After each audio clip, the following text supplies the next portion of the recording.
of Oregon. I'm really excited for this event because, with the changing circumstances, TAO has really shifted gears, and we're in the process of launching all sorts of new and interesting online programming.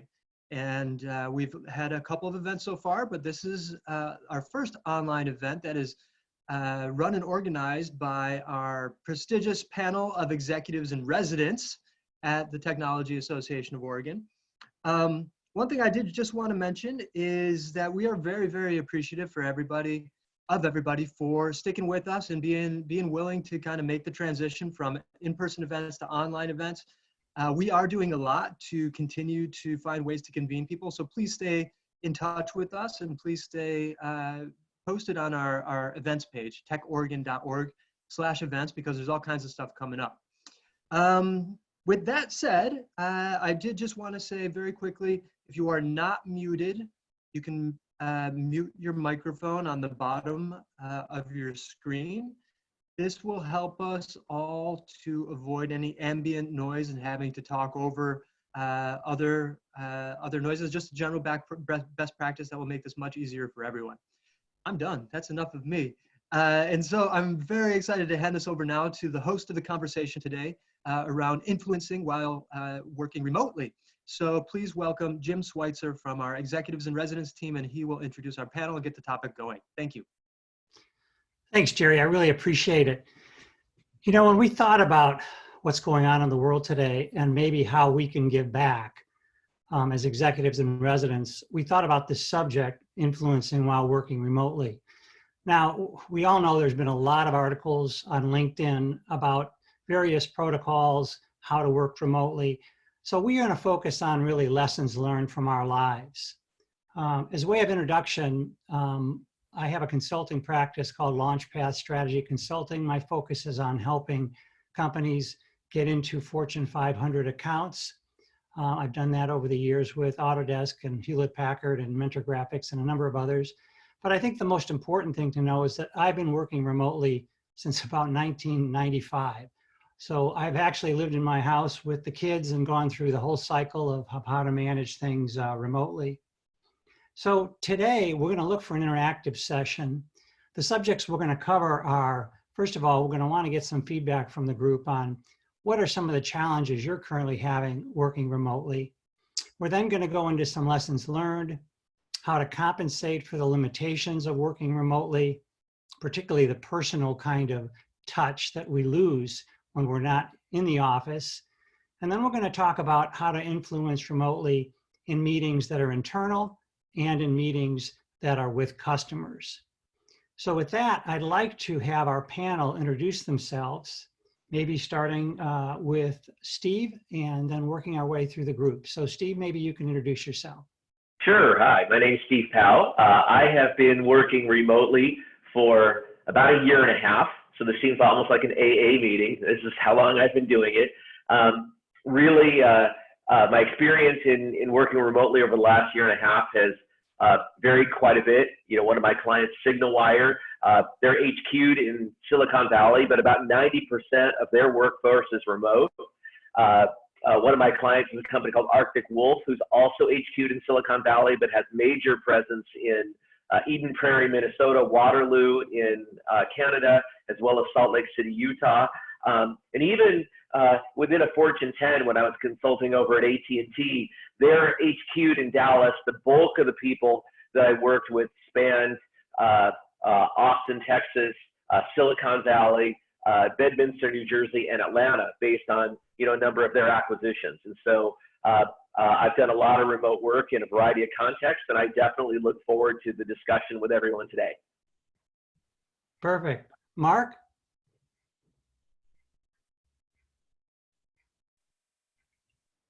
Mark, are you online? He's muted. Sorry, forgot to unmute.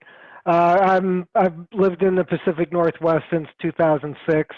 I actually have experienced the exact opposite of working remotely. My first career was in defense electronics. It was classified work. We all had to be co-located.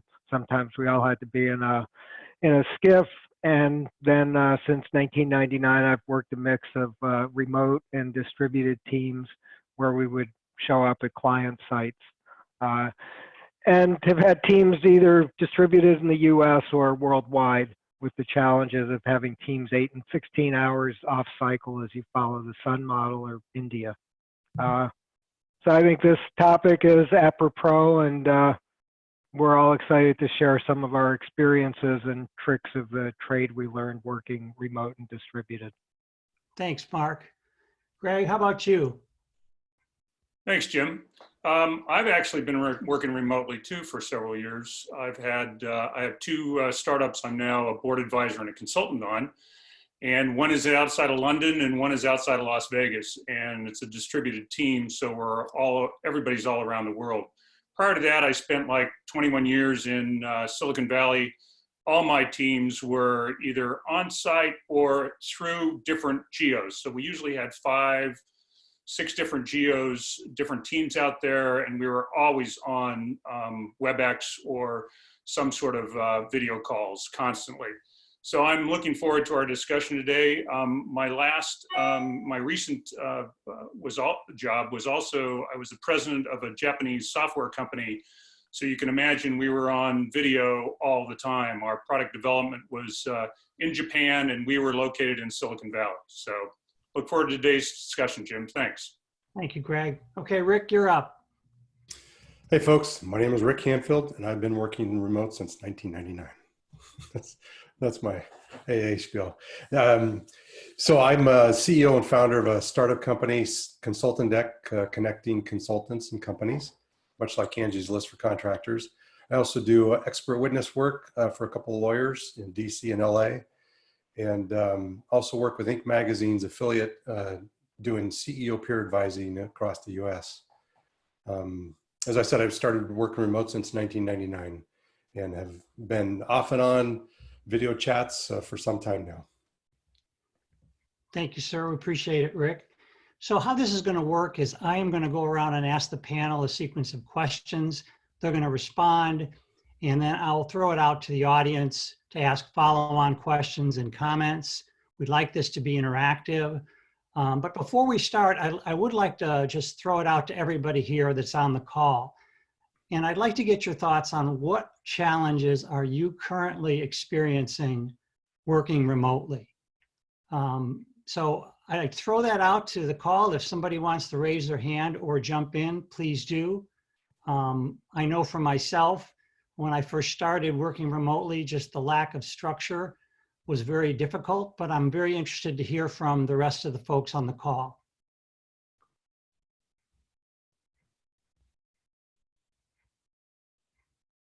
I'll start. This is Randall Browse. I'm the president of Impulse Software down in Eugene. My company is a member of a much larger technology group, and we do a lot of acquisitions. And so I'm having a bit of a challenge with, as we acquire new companies, bringing new employees into the fold remotely without any onboarding in the main office has been a bit of a challenge in the last couple of weeks. So it's not only training them their new jobs, but also bringing them into our company.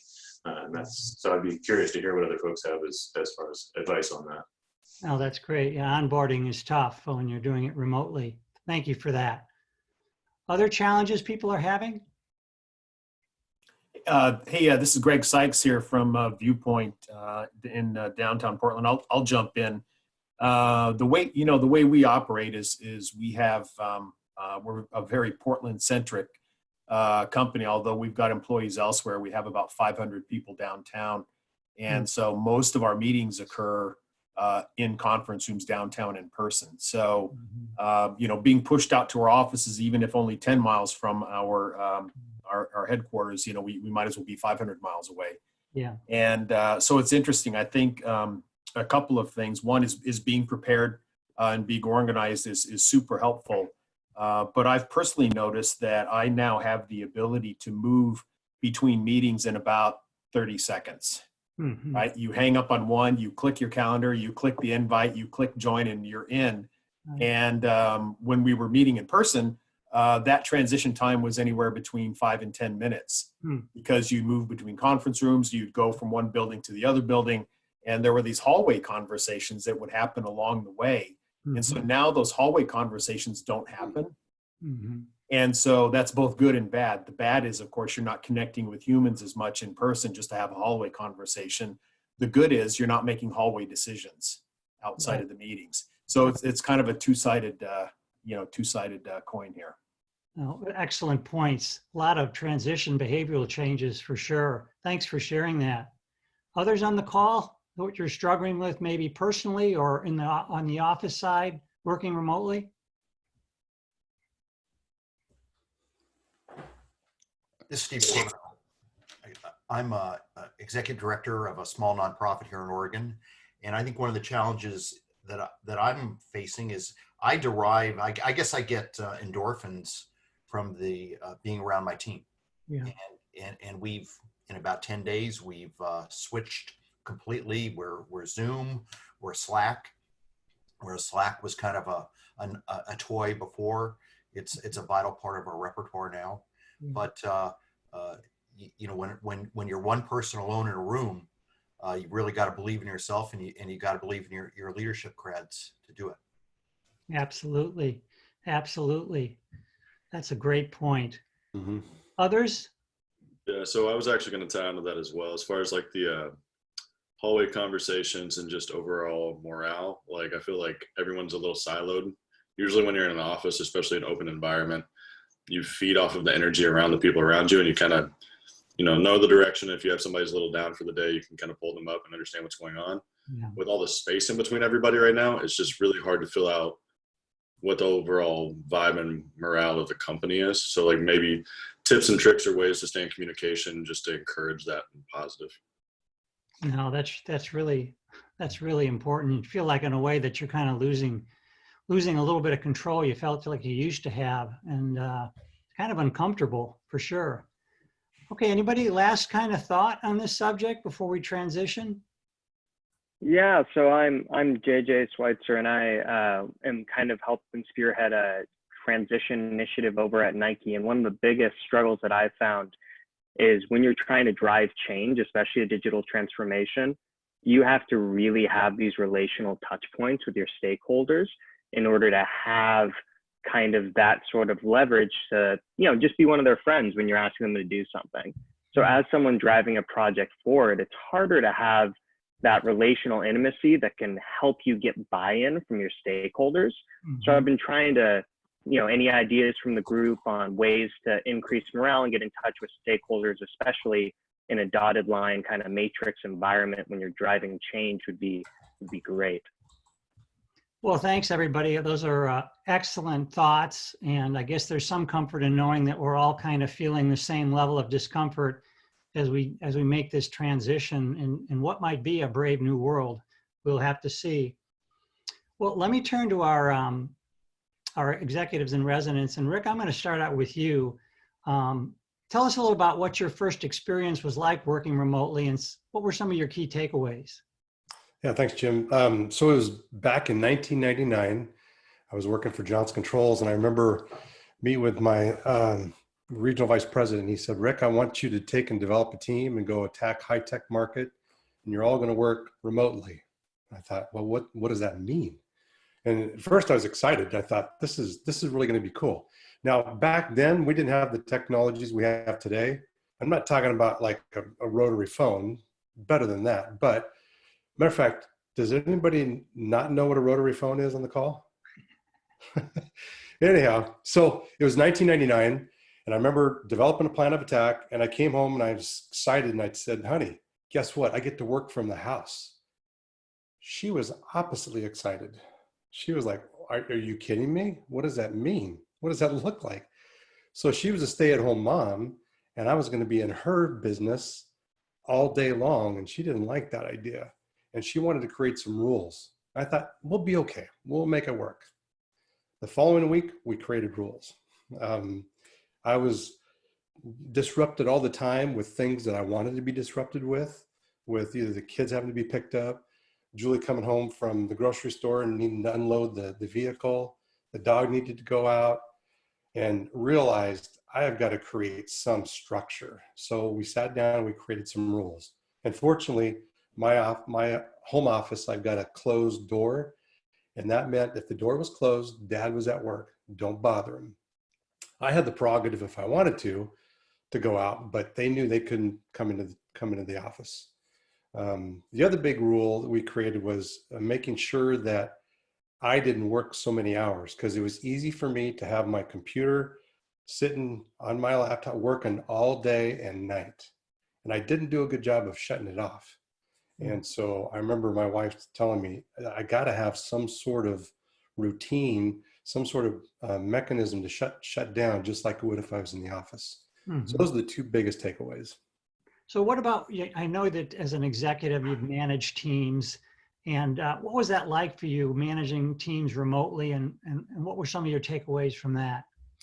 Yeah, so my first time actually managing a big remote team was a global organization with Evergreen. I was a VP of sales and marketing. I had about 15, 20 people scattered all over the world. This was back in 2009. Better technologies. And I remember back in 99 feeling disconnected. And so I wanted to figure out a means to be able to connect all these players together so that they had that camaraderie that we would have around a water cooler if we were all together. Mm-hmm. So that was a big focus. And the second big focus was trying to figure out, how do I validate they're doing the right things? What do I do to not micromanage, but make sure that since I can't see them, what are they doing? How do I develop a mechanism to make sure that there was performance happening remote when I couldn't see? So back in the disconnection strategy, I realized it was important to have regular weekly calls, and that's what we did. And we had a structure to them. And it was a 60-minute window that we would take time just to share how things are going, and then we would have a very structured 45 minutes. So 15 minutes of general discussions, and then 45 minutes of getting down to brass tacks. And I was trying to create that camaraderie, but yet the accountability as well. And then I would fly people then back to the office on a regular basis so they got connected. And I would make sure that all the various leaders, IT managers, HR people, they would spend time one-on-one with them to get that relationship going. Because when you're remote, you don't have a chance to develop as good of a rapport as if you're face-to-face. At least back then, this technology wasn't so prevalent. So that was important to create that camaraderie and connection. So they knew that if they had an issue, they can call somebody, and they already knew them. Yeah. And then regarding the validation of performance, that weekly call was a big help. And then we leveraged a CRM in ways that I still use today to make sure that there was a good mechanism to check and balance one another. Oh, that's great, Rick. Certainly changing your routine and structure is really key. And I certainly struggled with that as well. But sometimes I found working late at night was better than early in the morning. So there was some flexibility to, kind of manage yourself and maybe deal with your kids when they needed it during the day. I just want to add something in there a little bit on what Rick talked about too. And that's something I noticed looking at my screen here is less than half the people are on video. And I'll make the comment, when you're working remote and people don't see you, we sometimes forget that everyone's really trying to do their best, even if sometimes it seems like they're just trying to make our jobs harder. And there are nonverbal communication, and it's also really easy to distract yourself while you're on a conference call and not on video. Like, I'm guessing some of you might not be actively looking right now. But, it's out of sight, out of mind is definitely true. And just attending a call with the phone instead of the video, you do get forgotten, and you lose some of your influence in the office.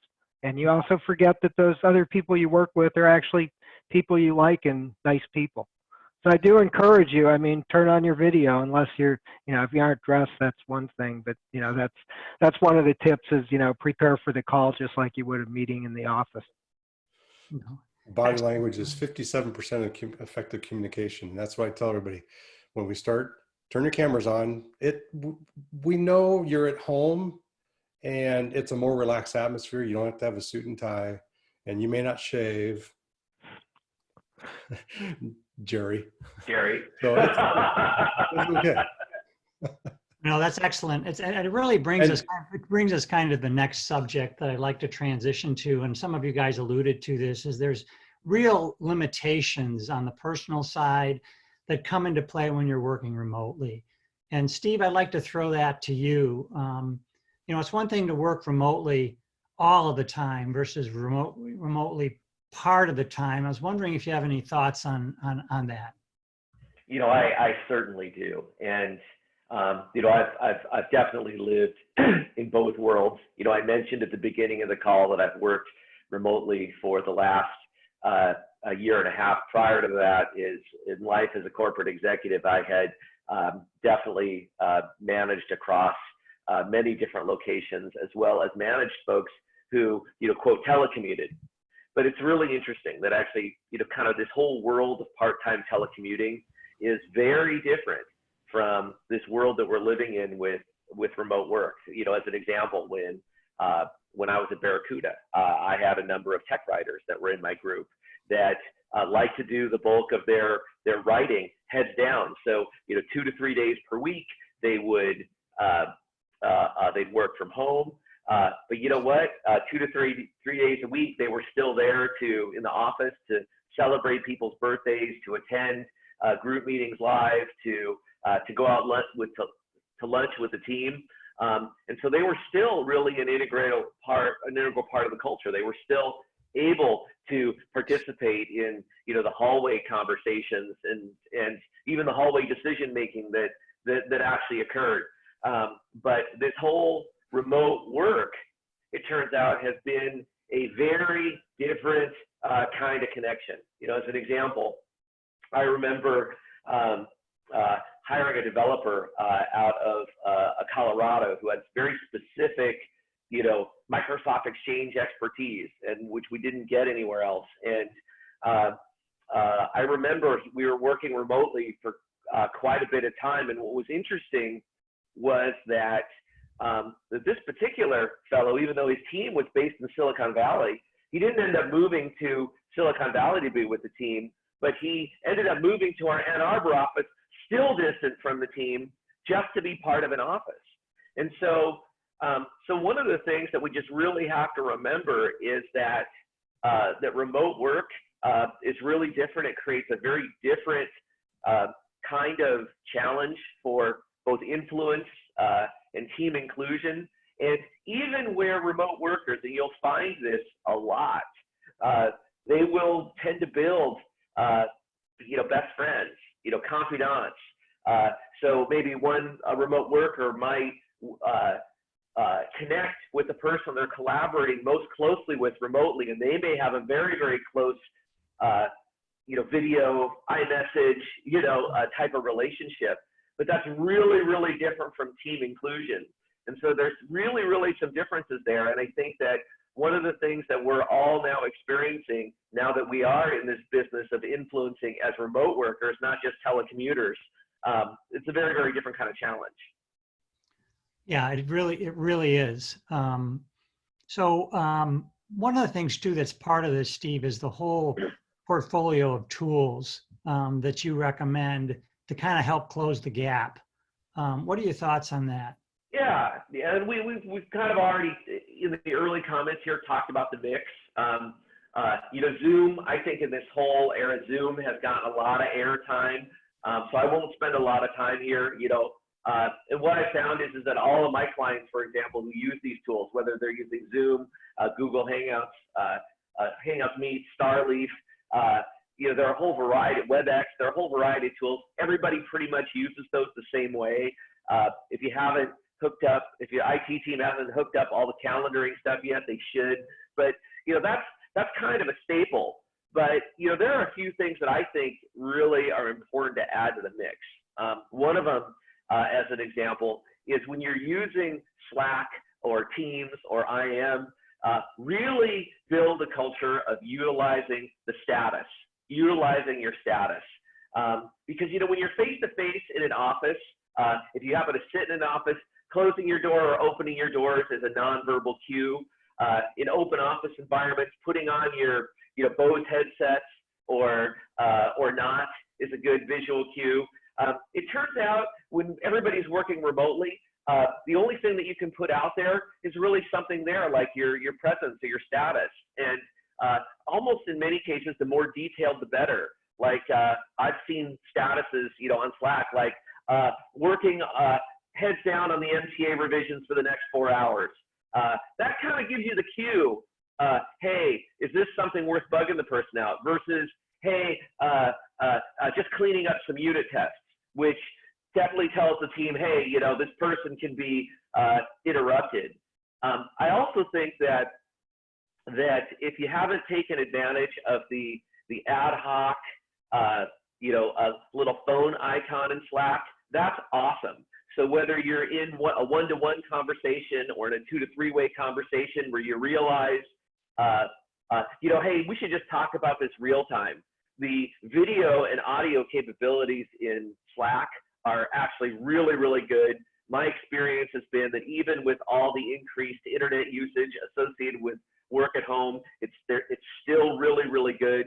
And a lot of people just underutilize that capability of taking stuff off the chat and immediately jumping into voice communication, resolving what you need to, and then just jumping straight back into chat. It's really, really great for, you know, kind of this ad hoc phone call or ad hoc video call and conferencing. And I guess the other thing that I would do is specify that is a good way to set boundaries. And what I mean by that is that if you can make your Slack and your Slack statuses work for you and work culturally, it's actually okay to bug somebody ad hoc. Hey, are you available to chat right now? Which is, I think, really different from SMS. Almost the culture with SMS is that if somebody SMSs you, you have this kind of social contract or social obligation to respond immediately. But if you can develop the right thing in Slack, where if it's okay to chat right now, you may decide to turn off your Slack and use email notifications or something of that sort to check later. And if you can establish the culture internally where Slack and SMS are something different, are both used, but they're used to express a level of urgency, I think that works really well. Thanks, Steve. Great. Yeah. Didn't mean to jump on you there. Did you have? Yeah, go. Oh, great. Well, you know, this whole area of tools and managing learning and development is kind of an issue. And I'd like to throw it out to the group. I think we have somebody on the call that is in the learning and development space, wondering if they'd have some comments on what's going on with their company. Yeah, so I'm a learning and development manager over with Nike. And one thing that we've been really intentional with is defining when and where you should use what tool for our company. The phrasing that we've come up with in the marketing department there is if it's formal, email. If the house is on fire, text. For everything else, Slack. And it's just a good way to direct our team to know where to go for what priorities. Steve's 100% right. There's this culture of actually setting your statuses and respecting it. We have a lot of people on our teams that are working at home with kids, and lunchtime is a no-go for them because they have 5 children under the age of 5. And there's a certain level of transparency that you need to have using those Slack statuses in order to actually get things done, and so that you're not kind of grading on each other by getting in touch at the wrong times.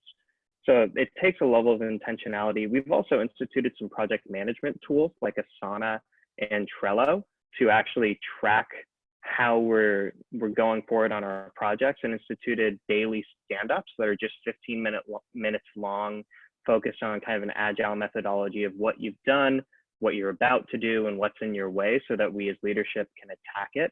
So we really were focused on building a whole structure for remote work that enables productivity and people just kind of respect each other's boundaries. Nice, nice. Anybody else in the audience have comments on this area that you find things that you're doing as far as structure, tools, protocols that are working? Hey, this is Greg Sykes again from Viewpoint. I'll just jump in real quick. So in my home office, my setup right now is I actually have my main computer I'm looking at here in the camera, and then I've got 2 other monitors I've got set up And one of the monitors is purely what I would call my social collaboration or my work collaboration monitor. So I have Slack, and in our case, we rely heavily on Google Chat. So those are both open, and it's just constant dialogue all day. And so I'll just add that both those tools have great, video and audio capabilities that we regularly leverage. So I find that useful. Just NORAD going. Yeah, exactly. But it's useful just to have one monitor dedicated just to communication, so you're not competing with different windows on your maybe your single computer. Good. And monitors are so cheap these days. That's an excellent insight. Yeah, I really appreciate that. Other comments from the group? So we did have an event last Friday that was just half an hour, most of the CEO talking, but it was a Zoom call with 55, 60 people on it. It was just really nice to see everybody's face, and you're just getting an update so we know we're all still on the same page. Yeah, half an hour everybody's time, which adds up, but yeah, it was good. I think it was one of the better things we've done since we've had to go remote.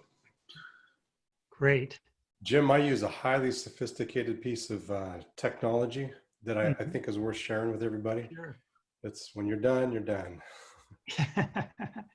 You also have a whiteboard that you use in your office, is that right? Yep. Yeah. So if you can spin your camera over to a whiteboard and use it to write, you got to be legible and big. That might help in discussion. Great. Well, good thoughts. Any other thoughts from the participants on some of the tools they're using or how they're being innovative and trying to connect with their teams? Yeah, this is Matt from DAT. Wanted to say hi to Greg Sykes. It's been a while. We just had a all hands meeting for our company, which is about 250 folks in Beaverton.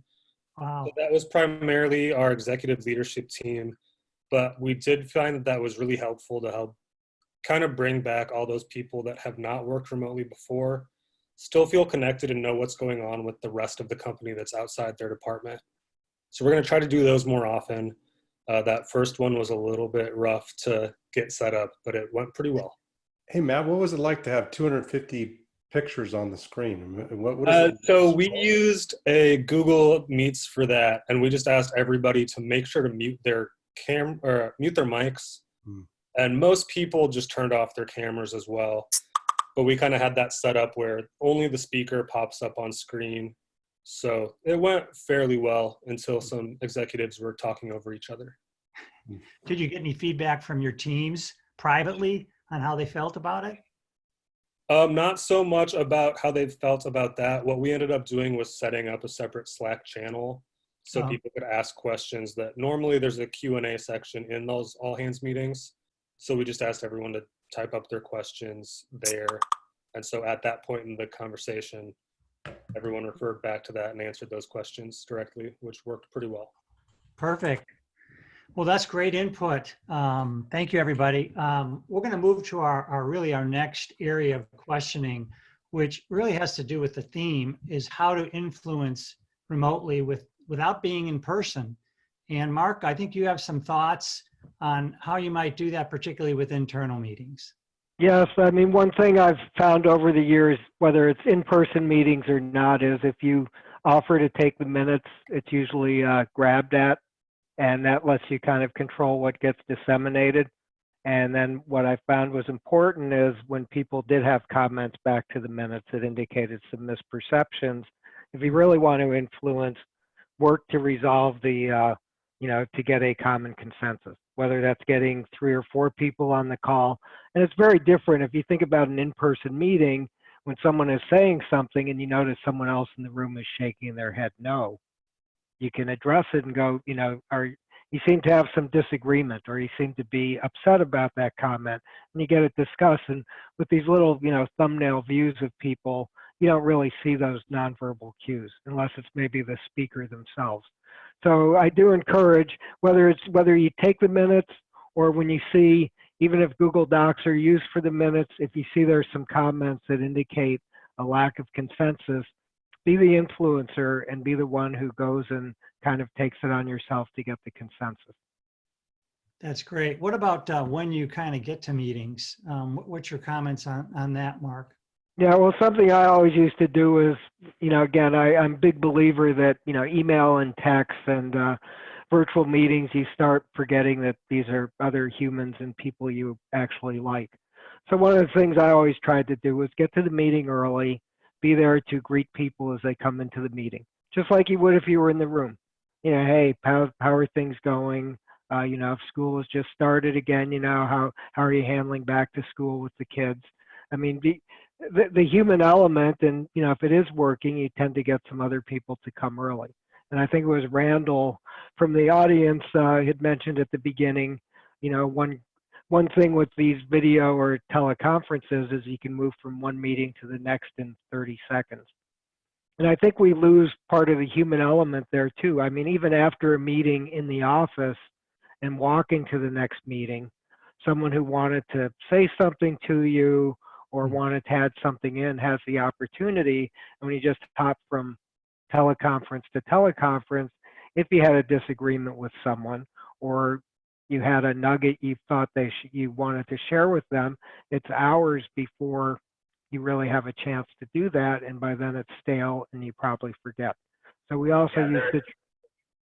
Oh, go ahead. Yeah, we used to try to end meetings 10 minutes early, so there was a little time for people to text and chat back and forth and try to get some of that little after meeting conversation happen. No, that's great. That's right. There's always the meeting before the meeting, and the meeting after the meeting, and we still haven't perfected, you know, how to actually do that at a distance. And so I think where Mark is actually saying is figuring out ways to structure that, I think, are really key, because we got to make it a little unnatural at first to make the remote thing really work. Yeah, thanks, Steve. That's excellent. I mean, you think at the office, I mean, even usually you know, people don't schedule meetings at lunch unless it's a lunch meeting where you get to eat. And with teleconferences, it's just really easy to see that 12 to 1 slot is open and schedule a meeting, which now means, you know, when do people eat? So they turn off their video and they go and fix their lunch during the meeting.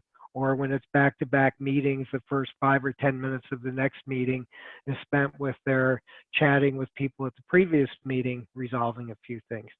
So you end up with, you know, either you don't get that coordination after the meeting or you get limited attention at the start of the next. Yeah. So talk a little bit about culture and maintaining culture. I know you've managed teams around the world, and that's even harder. So how have you dealt with that? Yeah, we did 2 things. I mean, one is that the people who were lucky enough to work in an office and had happy hours and all, we started creating a virtual happy hour. So being on the West Coast, it was nice for my US team having an East Coast part, because like last Friday of each month, we would quit work at 1:30 West Coast time, 4:30 East Coast time, and we'd come up with a theme for the happy hour that everyone would get on with the video. So it'd be something like, you know, share your favorite beverage with people. You know, in some cases it was alcoholic, sometimes it wasn't. You know, share what your hobby is. So someone could hold up the Civil War soldiers they had for a reenactment, or I could munch on one of my barbecue ribs. And it gets people talking, you know, their guard comes down and they talk about things. And again, you're reminded these are nice people and they have interest outside of work. And being a happy hour, I mean, sometimes someone's kid would come into the scene and they could introduce their kid, and you would never have, you know, seen their children if not for the happy hour.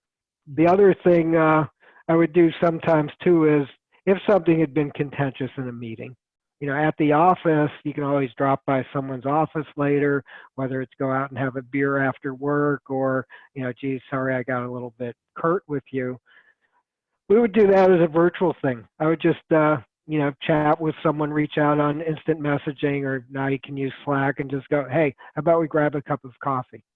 And it's a virtual cup of coffee, but you just set up and go, yeah, let's meet at 9:30 for coffee. And 9:30, you do your quick video conference in 5 or 10 minutes, just, you know, patch things over and move forward. So again, it's kind of like Steve said, really taking some active effort that these things that just happen in the office, we have to, you know, structure and make happen when we're working virtually. Excellent. That's really good stuff, Mark. Well, in the last 4 or 5 minutes before we go to open Q&A, which we should have 10 minutes to do, Greg, I wanted to ask you, it's one thing to have in-person meetings with internal staff, but what about customers? What's been your experience with that, Greg? Well, thanks, Jim. I think there's a couple things that I always try to remember is you still have to stay and be authentic when you're talking to a customer, whether face-to-face or online. Try to listen more and talk less. You're amazed what you're going to find out even on a virtual call. Always have a specific agenda and send that to the customer beforehand. And then I've always tried to figure out what their business is about, their customers, their products, their services, and competitors before you get on there. And I'll give you an example. I was on a call with my first call with a consulting project in another state. And the idea was to have the call with the CEO and the CFO. And I got on the call, and all of a sudden, there's this huge executive boardroom, and there's 15, his entire executive team is on the call. And I was grilled for like 2 hours on, how I was going to handle their business or what I could do for this project. But the benefit of it was I was able to because I understood things about their business, I was able to influence all those people within the one room. And that was very different because they were all there for a specific meeting rather than being all over the place. So that was an advantage. The funny side note was they flew me out afterwards to get a deeper dive on their technology, and the CEO walked me into the conference room, and there was this massive monitor on the wall. And he said, your head was that big on that monitor while we were talking to you, grilling you for 2 hours. So that was a little embarrassing, but other than that, it was good. Well, that's great. So what about some of the challenges, maybe some of the struggles you've had with customers working virtually? Yeah, I think some of my customers, of course, I've been a CMO for Oracle and VeriSign and Macrovision, and some of my customers are sales. And while I also carried a bag as an inside sales person, it's always a love-hate relationship between sales and marketing. And usually the head of sales is in some other remote place. So we were always on virtual calls. And I think you have to be very present in those calls. I've always told my teams you have to have a point of view and be prepared to share that point of view. And then what are those follow-up agreements and responsibilities and next steps? I'll give you an example. I was on a call with our senior VP, EVP, head of sales. We had our senior leadership team on both sides on the call. It became an extremely rough and nasty session between the two of us. And it sort of dialed into the point where basically he and I cut the call off. And that was pretty drastic because the team sort of felt what was going on. There was a lot of email messages afterwards. So what we tried to do is re-communicate to the team what we were trying to achieve. We linked those salespeople with the marketing people. So they were doing weekly calls online, virtually. So they had a partner. And then what we did is we were able to influence each other, learning about the challenges both on the sales side and on the marketing side. So that allowed us to build richer content. It gave us more ability to bring better sales training to the salespeople, and they would bring more insights into the marketing so we could develop better content and continuously help their sales growth. Good, good. So I want to throw this out to the group. Is anybody on the line selling virtually right now? And maybe they can share a lesson learned from that. So actually I had a good example yesterday. Pretty happy about this one, but we actually got a swing at NASA's Jet Propulsion Lab. Oh, wow. Super fun. And as far as, what was it? Micro meeting best practices, like the before and after. We do a pregame for every single meeting. Like I make sure anybody who's going to be on the call is there. We all have the same line of notes. We understand how it's going to be structured. And then post meeting, the follow-ups, we're on Slack. Like every single meeting, I'll list every single person out that's going to be in that, and we have our own channel. And as soon as we're off, like the first thing I do is shoot off a meeting, like how did it go? What's your impression? And then it kind of encourages like the pre and post game. So what about team selling? I mean, are people trying to do team selling where you're trying to coordinate different people on a call, making sure that everybody plays their role? Is anybody dealing with that? We do. We do that as part of both the sales process and the implementation process for our application. It has to be done with a lot of different stakeholders get pulled into it. I think the thing that we've recognized is that people are much more likely to be nasty or short in an email, and they're a lot nicer on the phone, and they're a hell of a lot nicer on a video chat. And so the more we can encourage that, in fact, we've asked all of our sales staff to start presenting video, whether or not the customer is ready for it. We don't worry about it as much. But if you're presenting, you're creating that rapport, you're getting, like Greg said, your head on the big monitor, they remember you, you become a human being in it, and it definitely has an impact on the ability to create that rapport. Great, great. Any other comments on this subject, selling virtually, from the participants? I'm kind of curious if anybody has just advice on how to personalize yourself to new people that you're reaching out to. Like if I already have rapport with somebody and we've met or we talked via phone, that's one thing. But I feel like if you're just, sending out a bunch of LinkedIn messages or emails, like I don't tend to respond to those. I tend to like to meet people face to face first. So if anybody just has advice on how to humanize yourself through digital mediums, I'd appreciate some of that. So let me throw that out to our EIRs. Anybody have a comment on that? I mean, one thing I think this fits into is what's called influence selling. There are some books on the subject, but since you sell across multiple customers and your company likely covers multiple industries, try to offer something when you reach out to someone. Hey, we sell to the 6 of the 10 largest companies in your industry. We'd like to share with you some of their best practices. I mean, you anonymize it, you clearly don't give away trade secrets. Or, if your company's big in an industry vertical, perhaps share something. So, offer something before you ask for something. I think, Ben, it's all about those insights.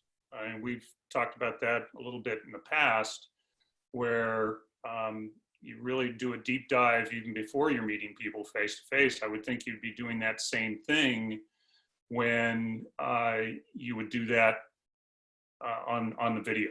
So I think you can influence through insights. That's always been the way that I've tried to work with my teams, and having them think about what are they doing in the next 30 days that's going to impact the following 30 days, and how is that going to drive their business forward in the last 30 days. So a 30, 60, 90, especially with public companies working on a quarterly basis. Thank you, gentlemen. Yeah, I think what I've learned too is, I think certainly be genuine and authentic is important. I think when you're virtual, if you're comfortable with it, the more you can share about yourself and your own struggles without becoming a burden for somebody else, I think it makes them feel like, it's okay for them to share some things too. And I think that creates a connection on a deeper level. And there's a deeper trust. Of course, you have to maintain that trust, and that has to carry through with all your business dealings after that. But I found that to be helpful in connecting with people remotely. Any other comments from the group on this subject of how to connect in creative ways virtually?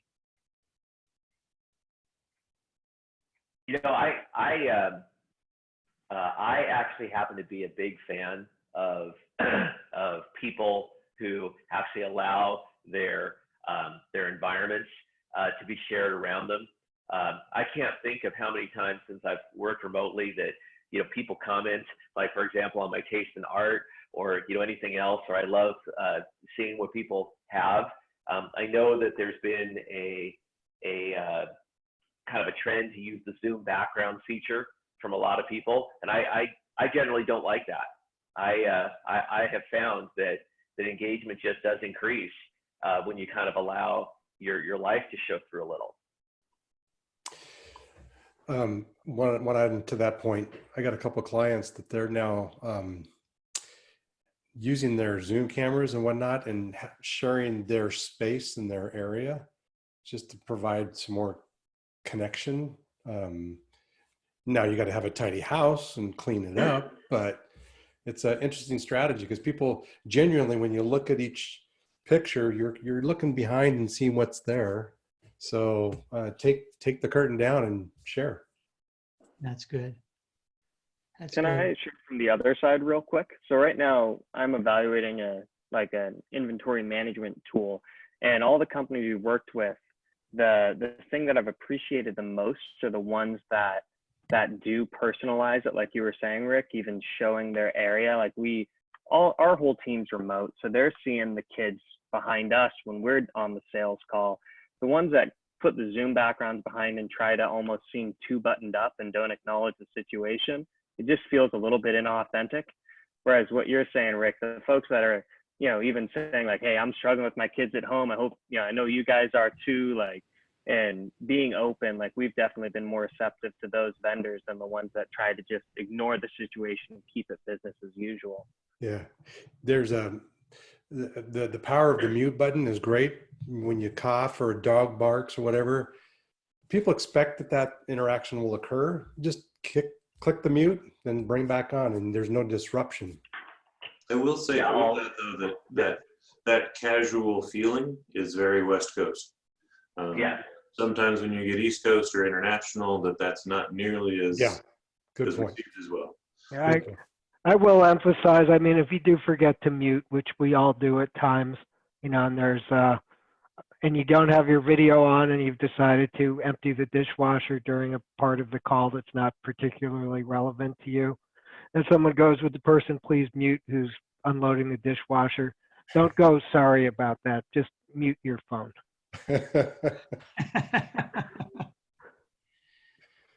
So, Randall, you said something about being like East Coast or international and needing to be more professional. Like, does that just mean that you like wear a tie? Or are you more specific about the background? Do you use the Zoom backgrounds? Like, if I have a call in New York, like, what would you suggest for that? What we find is that it's not necessarily that you need a tie, but there's less time for personal chit chat. They're not as interested in that usually. We also find in Europe, particularly Germany in some of those cases, that they expect it. You better have 10 minutes in your meeting to have a personal conversation. So it can vary by locale. I find when I get into India and some of the Asian countries that they really are great listening to me talk about personal stuff, but there's very little back. So, it's just different depending on where you are. The West Coast is much more casual and informal. One of my clients actually, I don't know if you guys are all familiar with those roll up, like those banners that you go behind you at trade shows. Yep. They've actually issued all their salespeople roll up banners so that when you know that you're actually getting on with a client that has a much more formal rapport with, you can roll up one of those trade show banners behind you, and so it sets the tone of, hey, I'm here to work. So that there's definitely, so it's a physical banner rather than like a Zoom background, but we have seen that as well. I think with my Japanese colleagues, they always, were much more formal than we were, and they also wanted to know what we were doing and going on, and they didn't respond much, but we also had a interpreter. So I really don't know a lot of Japanese past a few words. So we had to go, I had a sales engineer who was both interpreting what we were talking about and what they were trying to do on their end from an English perspective. My CEO at the time really probably knew 20 to 30% of English while I was running North America. So it was a little different, but culturally we got through it. I want to throw one last question out before we leave. We've got a couple minutes, and that is routine. How has your routine changed? And are you adjusting to a new routine working from home? Does anyone in the audience have some thoughts about that? I can speak to, not necessarily for me, a new routine, but I think Steve might have said it. Someone said everyone has their time period where they're really effective and get more productive, that could be, for me, it's late in the evening. I do a lot of good work and write in the evenings, late, 10:30 or so. And so you can adjust your schedule accordingly to your productivity cycle, knowing there's still a game to be played and everyone's working during work hours. You just have to figure out how to adjust that. What about other folks in the office? I know some of us, used to work out first thing in the morning, and now maybe the gyms aren't open, so maybe you're taking a run, or how are people adjusting to the current new normal?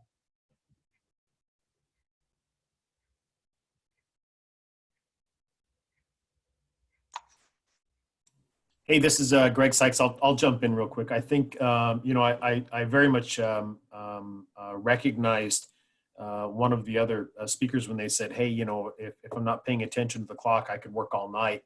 And, that was different when you were in the office, right? I started to think about the commute home at some point at, 5:30 or 6 or whatever it was.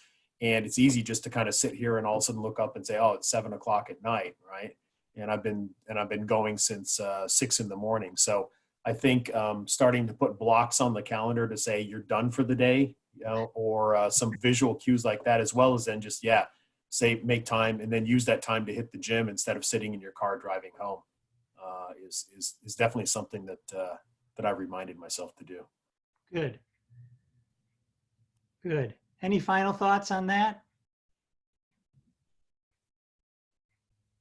Well, great. Well, listen, we are almost to the top of the hour. I want to thank everybody for your participation. It was a great conversation. Wish you guys all the safety and success going forward. I'm really optimistic we're going to get through this thing in the next 90 days. I wanted also to let you know we are going to have another virtual webinar that's sponsored by the Executives in Residence on April 23rd, having to do with intrapreneurship. So taking some of the entrepreneurship thinking and behaviors and remapping them into larger companies or mid-sized companies and how to make that work. So hopefully we'll be able to see some of you on the 23rd of April. Between now and then, be safe. And thanks everybody for their time today. Bye for now. Thanks, Jim. Thank you, Jim. Thanks, Jim. Thanks everybody for joining. Have a great week.